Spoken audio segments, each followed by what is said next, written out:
No livro de Mateus, capítulo 10, versículo número 1, nos diz: Tendo chamado os seus 12 discípulos, deu-lhes Jesus autoridade sobre espíritos imundos para os expelir e para curar toda sorte de doenças e enfermidades.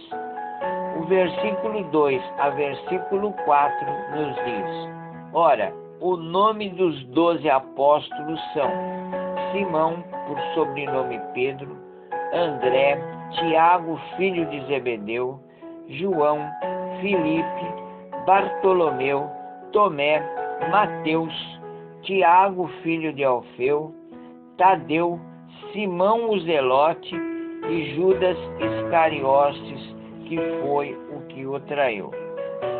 Simão fazia parte do grupo dos Zelotes. Os Zelotes eram patriotas anti-romanos. Eles queriam o retorno das leis de Moisés e a conquista da independência nacional, porque eles queriam expulsar os romanos. Por isso, recebeu o nome de Simão o Zelote. Jesus preparou um grupo de mais de 500 discípulos, conforme nos diz o livro de 1 Coríntios, capítulo 15, versículo 16. Jesus preparou também o grupo dos 70, que não limita o número de discípulos que Jesus tinha.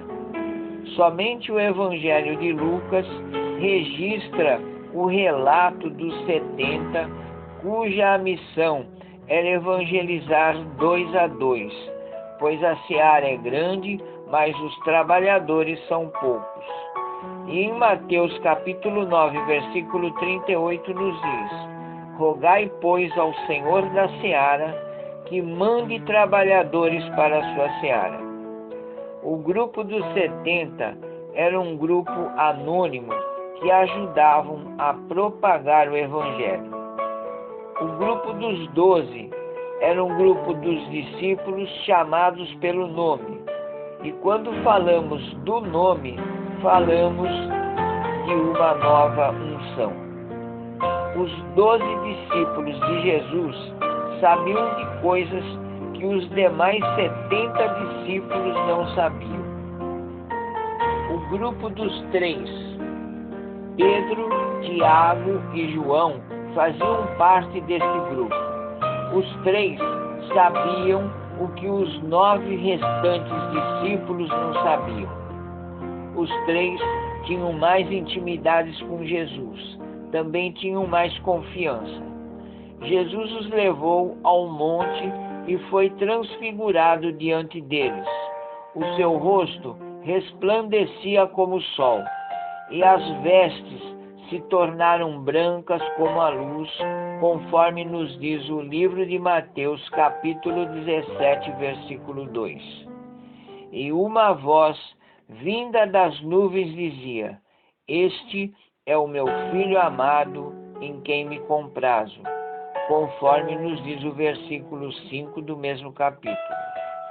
Então, Jesus tinha essa intimidade com esses 3 discípulos, e que não tinha o mesmo relacionamento com os outros 9 discípulos.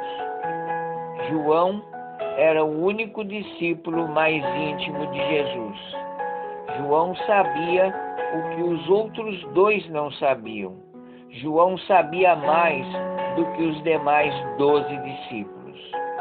Os livros de Mateus, Marcos e Lucas relatam os milagres de Jesus com minúcias, mas João escreve detalhes mais íntimos de Jesus, relata assuntos mais relacionados a Jesus. Na última ceia, Jesus fala que um dos meus 12 discípulos vai me trair, conforme relata Mateus capítulo 26, versículo 21. E João pergunta a Jesus quem é o traidor. João tinha certeza que não era ele. E no livro de João, capítulo 13, versículo 26, nos diz: Jesus lhe respondeu: é aquele a quem eu der o pedaço de pão molhado. Tomou, pois, um pedaço de pão e, tendo molhado, deu a Judas. Judas foi escolhido por Jesus para exercer um cargo importante. Os que pregavam por ordem do governo tinham que ter um segurança e um tesoureiro. Jesus escolheu Pedro como seu segurança. Judas também foi escolhido e andou com Jesus 3 anos. A princípio, tudo era fantástico, mas com o tempo, tudo se tornou comum. Quando você vê um milagre, você se exalta. Quando os milagres acontecem com frequência, torna-se um costume, e aquela exaltação inicial já não é mais a mesma, e a pessoa torna-se morta. O homem, no primeiro amor, ele está quente, mas nas dificuldades da vida, nas durezas, nas adversidades, ele se torna morno. Nasceu quente, mas nas dificuldades da vida, torna-se morno. Com Judas foi a mesma coisa. Temos que, a cada milagre, glorificar a Deus com a mesma intensidade. A Bíblia não explica por que Jesus escolheu Judas. Em João, nos fala sobre a mulher que colocou o perfume em Jesus. Todos ficaram maravilhados. Foi muito trabalho, muita luta para comprar aquele perfume. E ela coloca sobre Jesus.